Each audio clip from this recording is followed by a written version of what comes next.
Graças a Deus, mais uma semana passou, Deus nos guardou e aqui estamos para adorar a Deus, para louvá-lo por todas as suas bênçãos, com o coração agradecido. Todos os dias eu e a Márcia oramos de manhã cedo, pedindo a proteção de Deus para nós, para os irmãos, para os filhos, para as netas. E nós precisamos, nesta cidade cada vez mais violenta, cada assassinato que acontece todos os dias nesta cidade, nós nos entristecemos pelas famílias que perdem entes queridos e até bebês no ventre das mães, coisas terríveis que têm acontecido. E nós oramos por um avivamento na igreja, de modo que a igreja, todas as igrejas aqui em todo o país possam exercer uma influência mais poderosa como sal da terra e luz do mundo, influenciar as leis, a política, para que tenhamos dias melhores. Só a bênção de Deus, só a intervenção direta de Deus é a nossa única esperança. Eu tenho pregado sobre avivamento várias vezes em diferentes igrejas que Deus me permitiu pastorear e tenho seguido linhas um tanto diferentes das que temos seguido aqui com os irmãos. Aqui nós temos nos prendido mais aos avivamentos bíblicos, porque eu desejo mostrar aquilo que Deus entende por avivamento. Despertamento espiritual que começa com arrependimento. Nós temos estudado estes avivamentos na história bíblica e temos visto que com grandes multidões ou pequenos grupos ou indivíduos, a ênfase é sempre a mesma, a necessidade de arrependimento e uma volta para Deus. Aconteceu aqui alguma coisa na minha tela?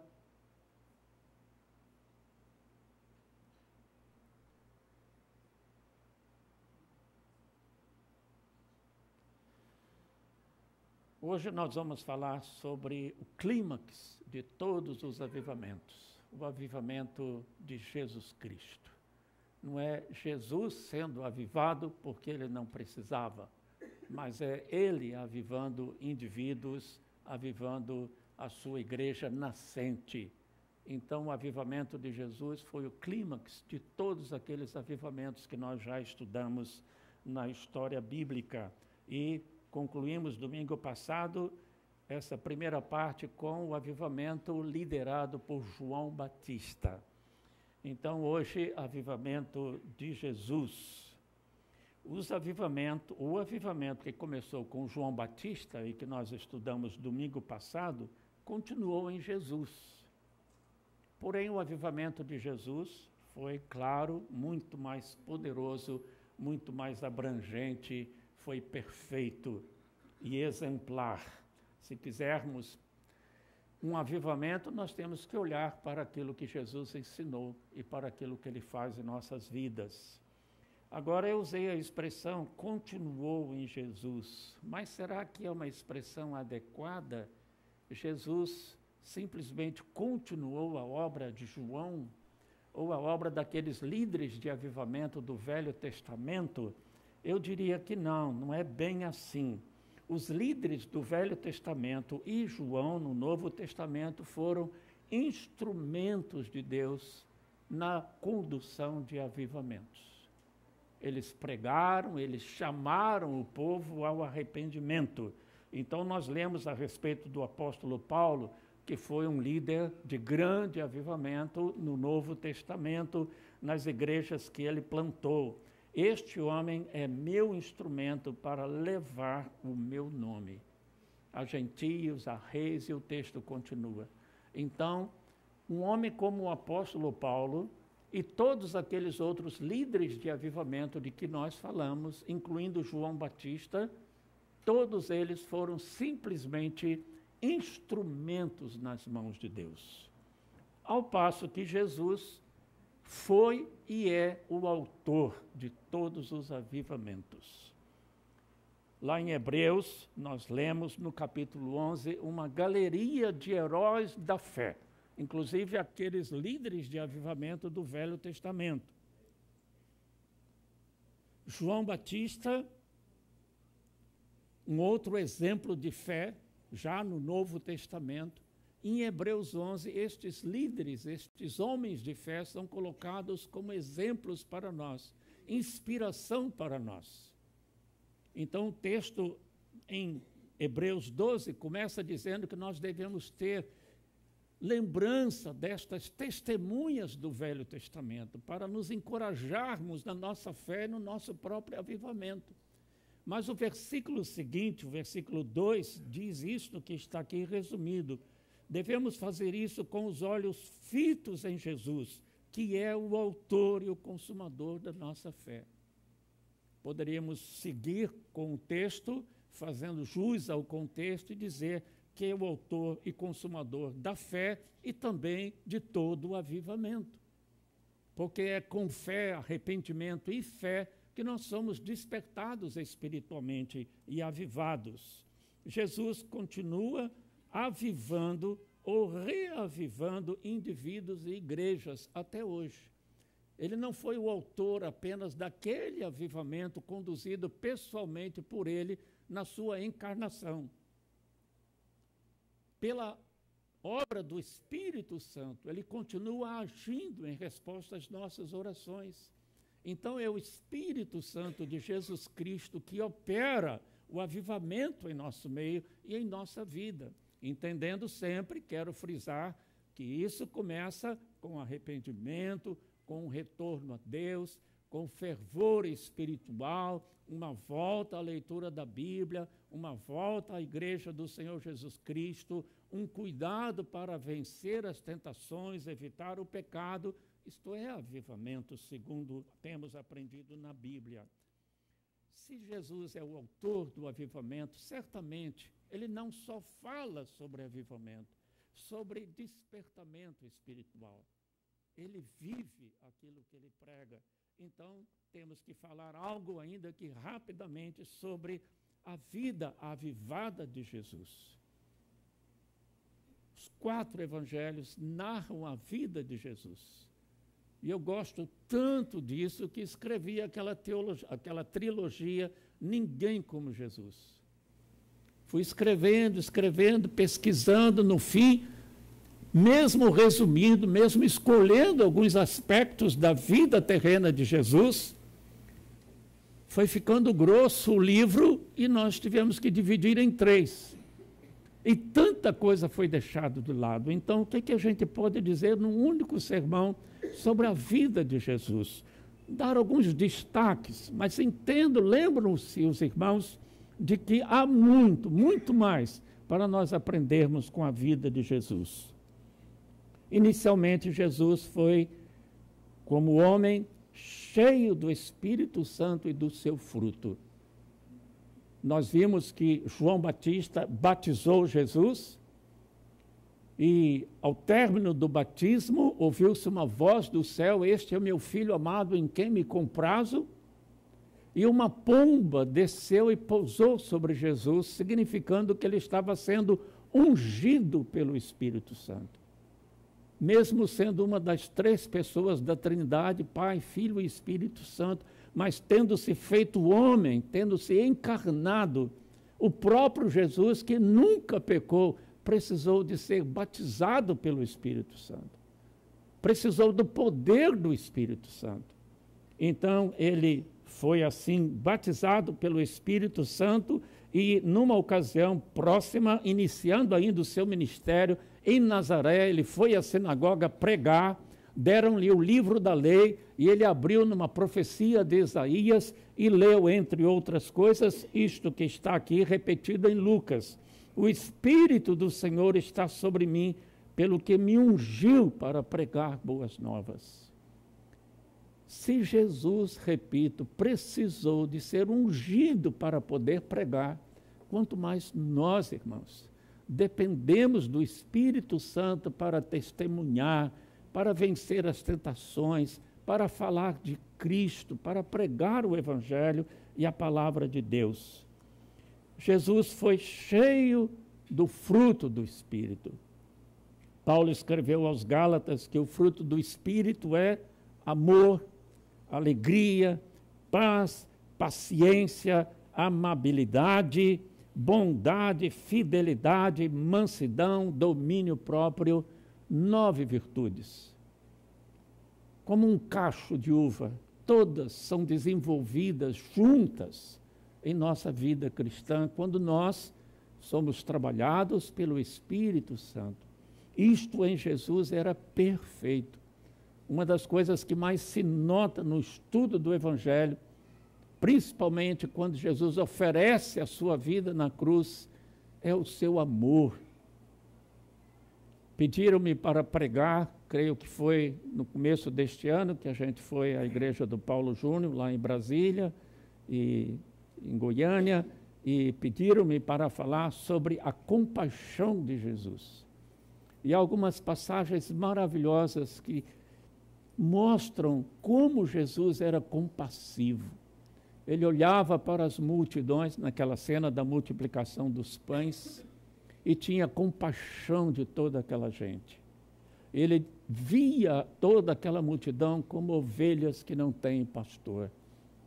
E as servia, as ajudava, as abençoava. E a todas as outras virtudes estão no seu potencial máximo presentes na vida de Jesus. Jesus, obviamente, sendo assim cheio do Espírito Santo e mostrando todas estas virtudes, nunca pecou. Hebreus diz, e esta é uma passagem preciosa, ele passou por todo tipo de tentação, à nossa semelhança, porém nunca pecou. O diabo teve a ousadia de tentar Jesus repetidas vezes. E quando Jesus resistiu ali no deserto, o texto diz que o diabo o deixou até momento oportuno. Não desistiu. Eu vou voltar.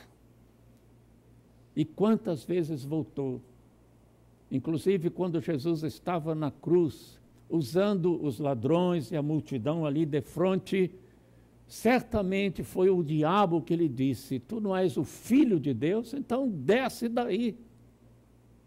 Você pode descer daí. Por que não o faz? Por que sofrer tanto? Jesus resistiu a todas as tentações. E se nós queremos um avivamento, nós temos que aprender com Jesus e contar com o seu Espírito para resistir às tentações. Cada um de nós é assolado por tentações constantemente, se não diariamente. Cada um de nós de acordo com as suas próprias fraquezas. O diabo conhece as nossas índoles e ele nos tenta naquelas áreas em que nós somos mais frágeis. E nós precisamos descobrir as áreas com as quais nós temos que tomar um especial cuidado e colocar estas fraquezas diante de Deus em oração e contar com o Espírito Santo, olhar para Jesus, autor e consumador da fé, e resistir no nome de Jesus. Jesus pregava a palavra de Deus.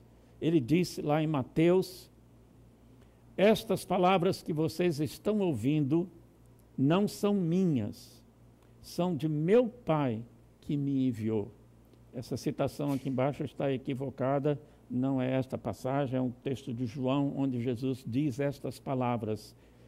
O que eu prego para vocês, vejam só, e é Jesus, é Deus encarnado, mas na condição humana, ele se submetia inteiramente ao Pai, na iluminação e inspiração do Espírito Santo, a ponto de dizer: o que eu falo para vocês não parte de mim mesmo, é algo que vem do Pai, diretamente do céu. Ah, irmãos, se nós que pregamos pudéssemos dizer, e muitas vezes até podemos por obra do Espírito Santo, o que eu estou falando não é meu, eu não inventei isso. Isso é obra do Espírito Santo, é palavra de Deus. Continuando, Jesus vivia o que pregava. Ele disse: desci dos céus, não para fazer a minha vontade, mas para fazer a vontade daquele que me enviou. Se ele pregava a palavra de Deus, ele vivia a vontade de Deus. Nós fizemos aqui uma série de mensagens sobre a vontade de Deus e como isso é enfatizado e importante na Bíblia. Então, nós também precisamos aprender com Jesus a fazer a vontade de Deus. Não só nas grandes decisões que vai fazer da vida, que profissão vai exercer, com quem vai casar, orando sempre por tudo isso, pedindo a direção de Deus, mas naquilo que é a vontade universal de Deus para todos. Amar, perdoar, ser honesto, ser íntegro, não ceder à impaciência, à irritabilidade e etc. Fazer a vontade de Deus. Jesus vivia aquilo que ele pregava. E pregava com autoridade justamente por causa disso, porque ele pregava a palavra de Deus e vivia aquilo que ele pregava. Então aqui sim, Mateus 7, 28 a 29, finalzinho do Sermão da Montanha, uma compilação, se não um sermão único, não sabemos ao certo, mas o fato é que ali estão os ensinos principais de Jesus.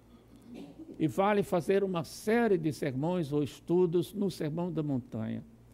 Martin Lloyd-Jones escreveu um livro dessa grossura só sobre o Sermão da Montanha. 3 capítulos em Mateus e deu um livro dessa grossura. O famoso John Stott também escreveu um livro que já teve o título Contra a Cultura Cristã e depois Sermão da Montanha, também um livro de muito conteúdo sobre o Sermão da Montanha. Tão importantes são aqueles ensinos sobre a vida cristã. Quando Jesus acabou de pregar o Sermão da Montanha, diz o texto, as multidões estavam maravilhadas com o seu ensino, porque ele as ensinava como quem tem autoridade e não como os mestres da lei. Os mestres da lei, escribas e fariseus, eles repetiam as coisas que outros grandes mestres haviam escrito, até distorcendo a lei de Moisés, exigindo coisas que Deus não exigia, e eles só sabiam repetir aquilo, e Jesus teve que dizer aos seus ouvintes, aos ouvintes destes mestres judeus, façam o que eles pregam, mas não façam o que eles fazem, porque eles pregavam uma coisa e viviam outra. Daí Jesus, repetidas vezes, chamá-los de escribas e fariseus hipócritas. Jesus não, ele vivia. As pessoas notavam isso e por isso ouviam com prazer a Jesus e fizeram este comentário, ele prega como quem tem autoridade. Autoridade porque baseado na palavra de Deus, autoridade porque vive aquilo que prega. Porém, irmãos, Jesus foi muito mais do que um grande mestre e um exemplo de vida. Ele faria algo que nenhum outro líder de avivamento fez ou jamais fará. E vocês já podem supor o que foi. Ele disse, eu sou o bom pastor dá a vida pelas suas ovelhas. Nenhum dos líderes de avivamento do Velho Testamento e nem João Batista deram deliberadamente a vida para salvar as pessoas espiritualmente. E ainda que o tivessem feito, alguns deles morreram pela fé, morreram pelo seu ministério, é o caso do próprio João Batista, que por denunciar o pecado de autoridades foi preso e depois degolado na prisão, mas a morte de João Batista foi uma morte de um mártir. Ele não deu deliberadamente a sua vida. A sua morte não foi expiatória, como foi a morte de Jesus. No Velho Testamento, ao falar de morte expiatória, vamos lembrar, desde os tempos de Abraão, aliás, desde Caim e Abel, Abel ofereceu um animal, uma ovelha, em adoração a Deus. Deus ensinou ao seu povo esse sistema de adorar com derramamento de sangue, para incutir na cultura, na mente do seu povo, que todo pecado cobra um preço alto, o salário do pecado é a morte. Então, na sua justiça, Deus tem que punir com morte o pecador. Então, todo aquele sistema sacrificial e morte de animais, derramamento de sangue, era algo simbólico no Velho Testamento. Era eficaz apenas enquanto as pessoas criam nas promessas de Deus de que alguém viria fazer aquilo de uma forma mais profunda, real, aceita por Deus. Tanto que lá em Hebreus, epístola do Novo Testamento, lemos que o sangue de bodes e carneiros não faz remissão de pecados, mas o sangue de Jesus, sim. Então, aqueles animais eram apenas tipos ou símbolos de Jesus Cristo. Chegou o tempo do Senhor Jesus. E aí sim, conforme disse João Batista, eis o Cordeiro de Deus que tira o pecado do mundo. João tinha captado a mensagem dos sacrifícios do Velho Testamento. Ele tinha entendido o símbolo. Virá alguém. Quando Jesus apareceu, ele entendeu. Este é o Filho de Deus. Esta é a ovelha macho de 1 ano, sem mácula, sem mancha, porque isto se exigia dos sacrifícios no Velho Testamento, já para prefigurar a perfeição da vida de Jesus.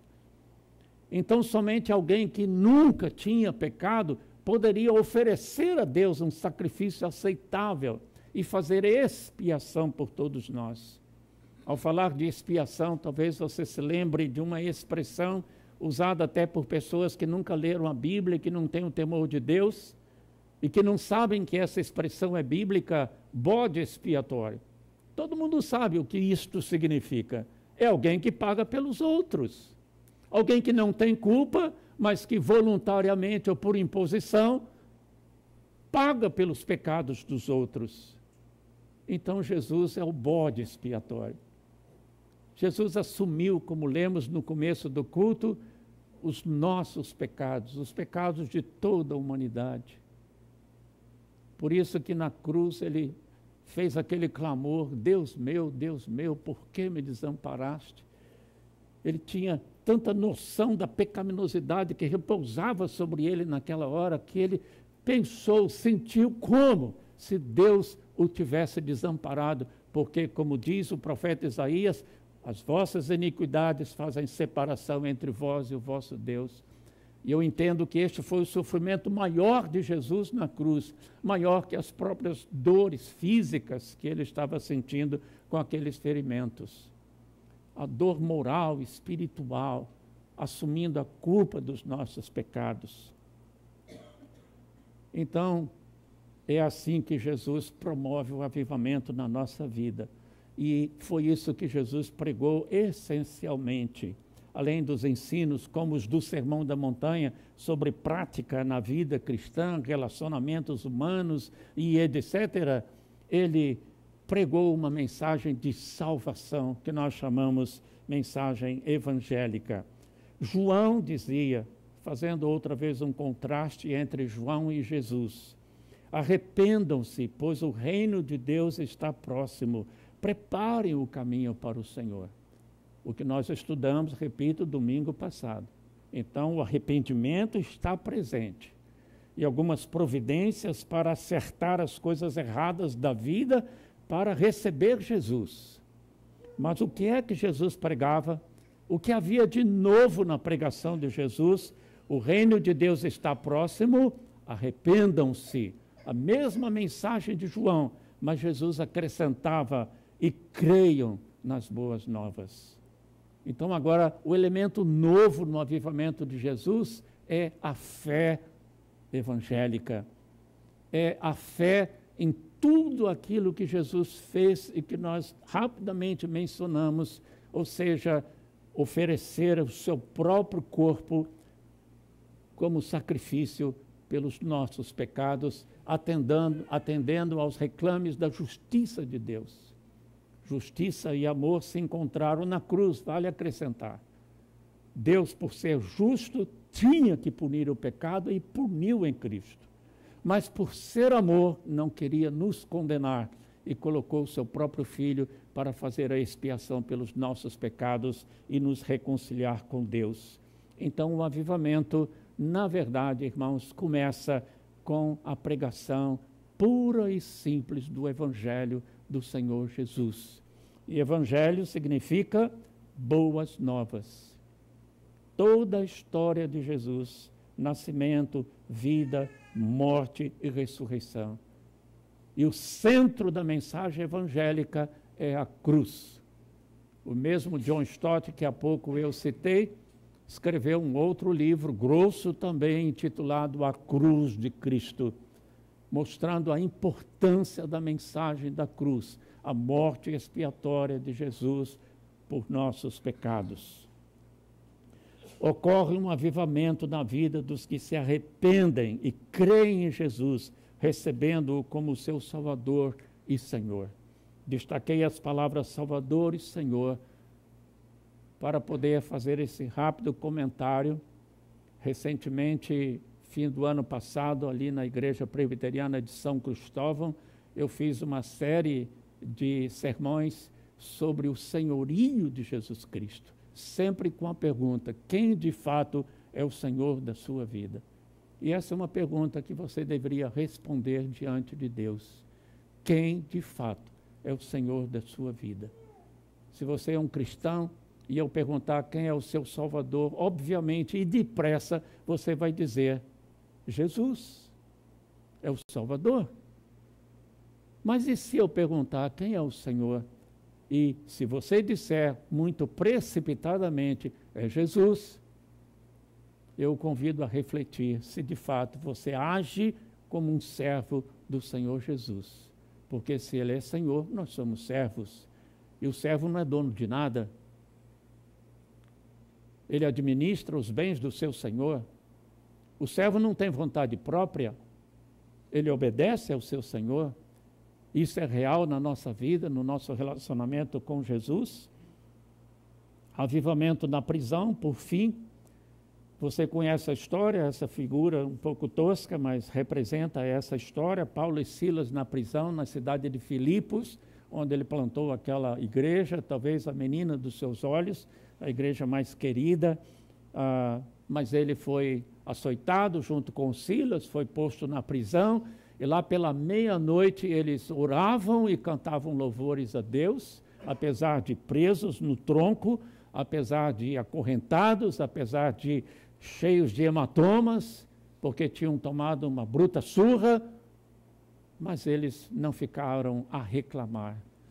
Eles louvavam a Deus, o que denota uma espiritualidade, uma submissão aos desígnios de Deus, uma disposição por sofrer, se necessário, pela causa do Senhor Jesus Cristo. Não tinham cometido crime algum, estavam tão somente pregando o Evangelho, mas os oponentes os maltrataram, caluniaram e por fim eles foram presos, mas lá pelas tantas, por volta da meia-noite, diz o texto, houve um terremoto, um sacudir da prisão, as correntes se arrebentaram, as portas se abriram e o carcereiro, funcionário romano, ficou muito aflito porque ele teria que responder pela segurança dos presos, ninguém poderia fugir, senão ele pagava com a própria vida, e ele pegou a espada e quis se matar. Naquela aflição e angústia do momento, o apóstolo Paulo viu e gritou para ele: não te faças mal algum, ninguém fugiu, estamos todos aqui. E numa reação estranha até, no meio daquela confusão toda, o homem perguntou: então o que devo fazer para que seja salvo? Qual foi a resposta do apóstolo Paulo? Se o homem perguntou: salvo da pena de morte do Império Romano, se os presos fugirem, ou se salvo espiritualmente, não sabemos ao certo, mas me inclino a pensar que ele perguntou no sentido espiritual, porque estaria ouvindo as preces, as orações de Paulo e Silas, e os seus cânticos de louvor, o testemunho deles, naquelas condições tão sofridas e todavia louvando a Deus. Ele ficou impactado com aquilo. Quem sabe já tinha ouvido antes a mensagem do Evangelho, a semente estava lá. E ele então, diante de um servo de Deus, ele pergunta, como eu posso ser salvo? E a resposta de Paulo foi pau na queda, como nós dizemos, sem rodeio algum, porque não era momento para muitas explicações, muito menos teologia. E Paulo disse a essência da evangelização. Crê no Senhor Jesus e serão salvos você e os da sua casa.